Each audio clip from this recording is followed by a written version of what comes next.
Hola nuevamente, yo soy José Luis Mondragón de la Escuela de Lectores de Biblored.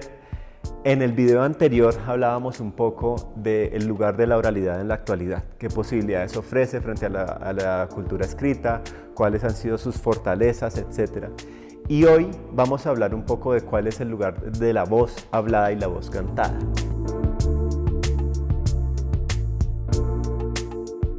Si yo les preguntara a ustedes cuáles son sus 3 palabras favoritas, ¿ustedes cuáles dirían?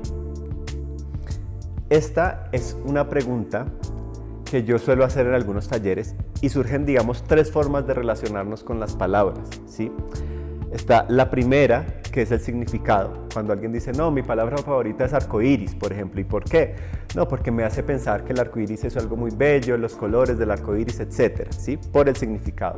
O cuando alguien dice, a mí me gusta mucho la palabra amor, ¿sí? ¿Por qué? No, por lo que significa, por el sentimiento que me hace pensar la palabra amor, etcétera. La segunda relación que podemos establecer con la palabra es a través del sonido, ¿no? Cuando uno dice, como a mí me gusta la palabra marimba, ¿y por qué? No, por cómo suena, marimba o guaracha, ¿no? Me gusta mucho la resonancia, esa es una segunda forma de relacionarnos con la palabra. Y la tercera es a través de las asociaciones personales, ¿sí? Por ejemplo, cuando alguien dice, a mí me gusta mucho la palabra aguapanela, ¿por qué? Porque me hace pensar en mi abuelita, cuando mi abuelita me traía el aguapanela con limón que siempre me traía. O la palabra montaña, porque me hace pensar en cuando estoy muy estresado en la ciudad y levanto la cabeza y veo la montaña allí como apacible, que me da cierta tranquilidad, etc. Entonces tenemos estas 3 formas de relacionarnos con la palabra. De esas 3, la que más destaca en la oralidad obviamente es el sonido, ¿sí? Y hoy vamos a hablar de eso. Hay 2 cualidades que quiero ver mucho del sonido a través de la palabra hablada y cantada. Por un lado están los fonemas, que un fonema es la unidad mínima de expresión de una palabra hablada, ¿no? La unidad mínima de pronunciación, la f o la g o la a, ¿sí? Son esos elementos que componen una palabra hablada. Y lo segundo son las cualidades sonoras, ¿sí? Que son básicamente 3. Hay varias, pero digamos vamos a hablar principalmente de 3. Por un lado está el ritmo del lenguaje, ¿sí? O del canto también. Por otro lado está el volumen y finalmente está el tono, que es igual que en la música, agudo o bajo. Están estas 2, digamos, cualidades, los fonemas y las cualidades sonoras de las que vamos a hablar el día de hoy. Y de ahí que algo muy importante, y es que la poesía es inicialmente sonora, ¿sí? La idea de rima y la idea de métrica son ideas sonoras. Claro, luego la poesía tiene toda una transformación y empieza a haber poesía que no depende tanto del sonido, pero la idea de crear versos y todas estas cuestiones que tienen que ver con las asonancias es una idea que tiene que ver con el sonido, ¿cierto?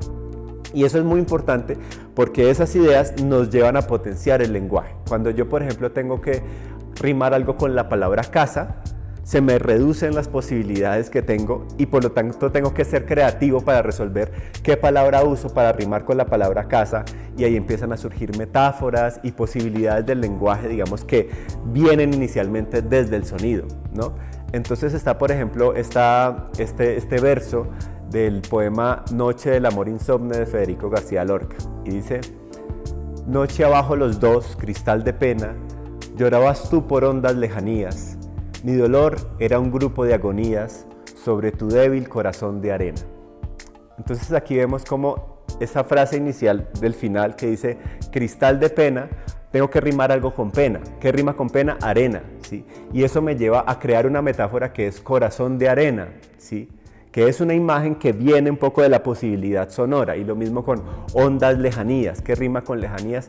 Agonías. Sí, entonces que un grupo de agonías, que agonías pues uno no suele pensarlas como algo que uno pueda agrupar, ¿no?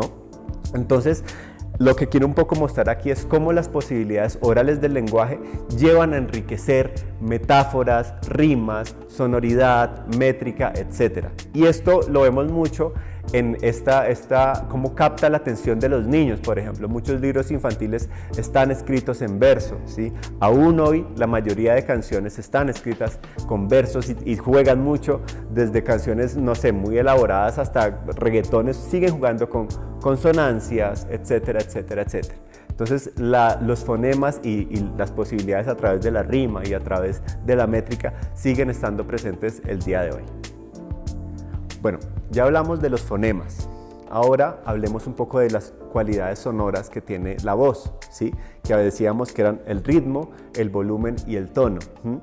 Hay ejemplos muy sencillos, por ejemplo, cuando uno escucha a la mamá cuando era chiquito y le decía, siga así, siga así. Había otro sentido, es decir, claramente no te estaba diciendo siga así, te estaba diciendo no siga así, no siga haciendo eso. O cuando uno está peleando con la pareja y le dice, ay, como quieras, ¿sí? Claramente no le está diciendo como quieras, ¿sí? Le está diciendo otra cosa, le está diciendo no vayas a hacer eso, no vayas a hacer eso que estoy diciéndote que hagas, ¿sí?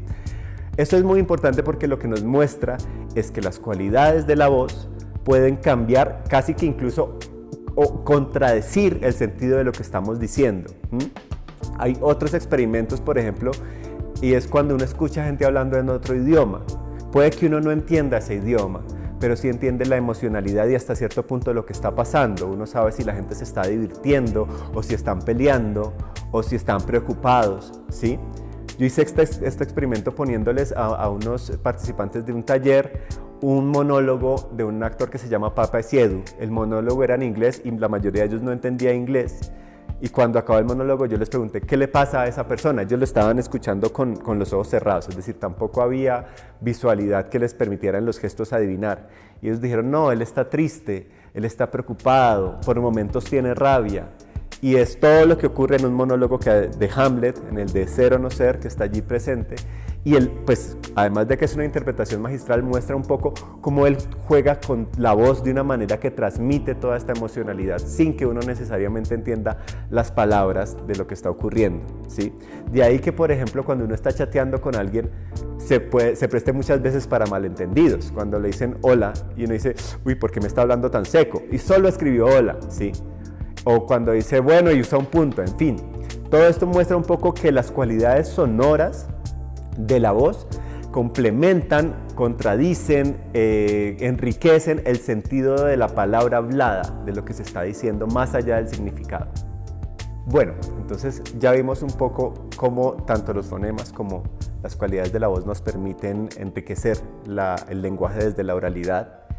Y ahorita voy a referirme concretamente a una actividad que se hace mucho en la mediación de lectura, que es la lectura en voz alta. Es tal vez la principal herramienta de mediación. Y hay una cosa que yo he observado mucho en la lectura y es como una idea que tenemos mucho de leer bonito, ¿sí? Que es una idea que limita las posibilidades de la voz, ¿sí? Yo a veces pienso incluso que esa idea nos viene de cuando una mamá le lee al hijo, que ahí el objetivo es dormirlo y por lo tanto todas las cualidades de la voz se limitan, ¿no? Uno habla pasito y dice, y el príncipe llegó donde la princesa, y no hay ninguna posibilidad de cambio de ritmo, ni de volumen, ni de tono, porque todo, pues el objetivo es que el niño se duerma, ¿no? Pero un poco de ahí, o no sé si es por otras razones, por timidez o por lo que sea, tenemos esta idea de leer bonito que limita las posibilidades de la voz hablada, que es contraria a una lectura o a una voz expresiva, ¿sí? Que es una voz donde estas cualidades, que son el volumen, el ritmo y el tono, son por un lado más arriesgadas, ¿sí? Uno puede subir más el volumen o hablar muchísimo más rápido o permitirse pausas, ¿sí? O incluso subir el tono de la voz o bajarla porque estoy diciendo algo muy importante, ¿sí? Todas estas cualidades atraen mucho más, traen la atención de la persona que está escuchando lo que estoy leyendo. Y es una de las cosas que usa mucho Papa Esiedu en el monólogo que les comenté, que si quieren buscarlo se escribe P-A-A-P-A Esiedu con doble S, ¿sí? Y es un monólogo muy potente y él muestra mucho estas dinámicas que tiene la voz.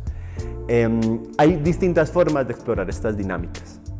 Por un lado, explorarla de una forma objetiva y es, bueno, aquí voy a hablar más fuerte, aquí voy a hacer una pausa o voy a hablar más lento y aquí voy a subir el tono de la voz, ¿sí? Tomar esas decisiones y ver cómo eso cambia el sentido de lo que yo estoy diciendo, ¿sí? Pero también hay otras formas que son más subjetivas, una exploración más personal, ¿no? Y esta forma generalmente es mucho más viva, ¿sí? Por lo mismo, cuando estamos hablando, cuando estamos leyendo de una forma bonita, limitamos las cualidades, pero cuando estamos discutiendo con alguien, la voz por sí misma cambia, ¿sí? O cuando estamos no sé, muy emocionados o muy tristes. La voz cambia sin que yo lo piense. Entonces ahí vienen posibles asociaciones, desde asociaciones personales, por ejemplo, un ejercicio que hemos hecho, diga este texto como si estuviera regañando a su hijo. Ahí tienen una asociación personal. O generales, diga esto como si usted fuera un político. O incluso asociaciones abstractas, ¿no? Diga esto como si usted fuera un delfín cuadrado en una nevera, ¿sí? ¿Cómo habla un delfín cuadrado en una nevera? Todo esto un poco deconstruye la idea de lo que tenemos, de que es hablar bonito y nos permite jugar de distintas maneras con el lenguaje, ¿sí?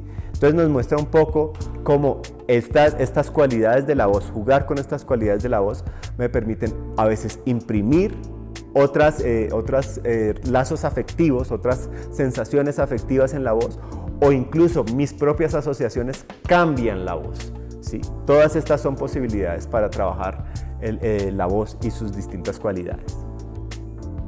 Bueno, ya hemos hablado de las posibilidades del lenguaje oral, digamos en términos de los fonemas, la rima, la métrica y también las cualidades sonoras en la lectura en voz alta, ¿sí? El tono, el volumen, el ritmo, etc.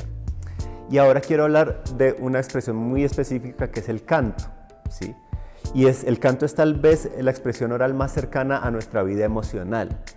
Y eso puede tener mucho que ver con el origen del canto, que en últimas es también el origen de la palabra, y es cómo este instinto expresivo nos lleva a emitir un sonido, ¿no? El llanto, el gruñido, el grito cuando uno se quema, ¿sí?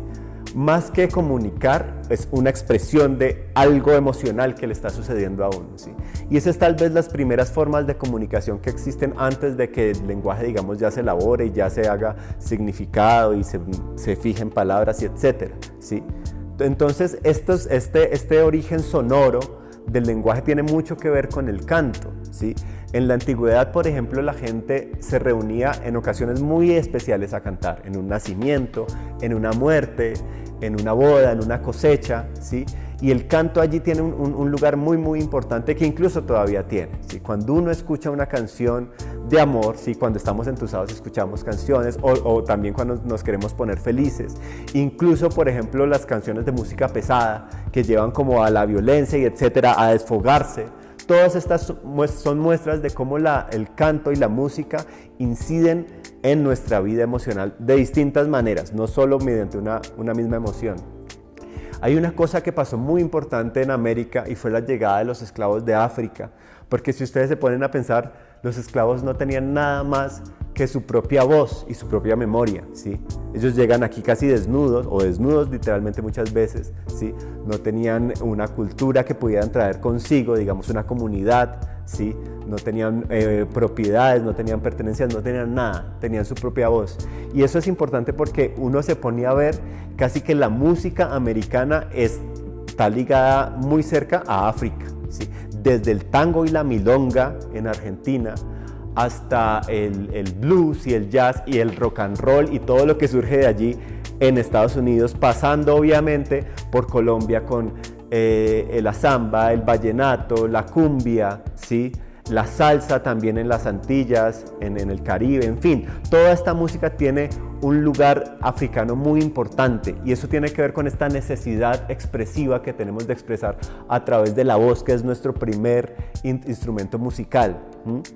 Y esto tiene mucho que ver con la idea de la palabra encantar, ¿sí? Encantar está ligado etimológicamente a la palabra cantar, ¿sí? Desde el latín tienen que ver. Y si uno se pone a pensar, encantar tiene dos significados en el español actualmente, principalmente, ¿no? Por un lado es hacer un hechizo, ¿sí? Y por otro lado es cuando a uno le gusta mucho algo, ¿no? Me encanta eso, ¿sí? Ambas cosas tienen mucho que ver con lo emocional, por un lado, y como con lo mágico, por otro. Ahí, de hecho, en algún lugar leí una definición de encantar como hacer un hechizo por medio de un canto. Si uno se pone a pensar también, mucha de la magia, cuando uno la ve y cuando uno la piensa y como era antes, tenía mucho que ver con estos cantos. O cuando uno va a una iglesia, ya sea una iglesia católica y escucha estos cantos gregorianos, por ejemplo, o estos momentos de las iglesias, de los cantos gospel, o aquí en las iglesias incluso cristianas, como en el momento del canto hay toda una transformación espiritual o emocional, o como se quiera, energética, si se quiere. Entonces el canto y la voz concretamente, la voz cantada, es un instrumento que tiene mucho que ver con lo emocional, ¿sí? Y esto se puede usar en las mediaciones de lectura y también en los encuentros para reunir a la gente, ¿sí? Yo he tenido experiencias de cómo el canto llama la atención trabajando con bibliotecarios escolares, trabajando con jóvenes en condición de calle e incluso en un seminario virtual. Cuando uno canta y cuando uno canta en comunidad, cambia algo, cambia la atención y es algo que se ha perdido mucho. Entonces el canto es otra herramienta que tenemos para acercarnos a la escritura, ¿no? ¿Cómo es que nuevamente el canto nos lleva a ese lugar del lenguaje, a la palabra, ¿sí? ¿Cómo podemos usar el canto para acercarnos nuevamente al lenguaje y a la palabra escrita también? Muchas gracias por haber visto este video. Nos vemos en el próximo, en el que vamos a hablar sobre narración oral y su relación con la comunicación argumentativa, cómo hay una relación allí en la comunicación. No olviden visitarnos en la página web bibliored.escuela. Allí también hay otro contenido de las escuelas. Están y muchos contenidos, seminarios, videos, todo lo que puedan ver. Muchas gracias y nos vemos la próxima. Bibliored. El universo en cada espacio de lectura. Leer para la vida.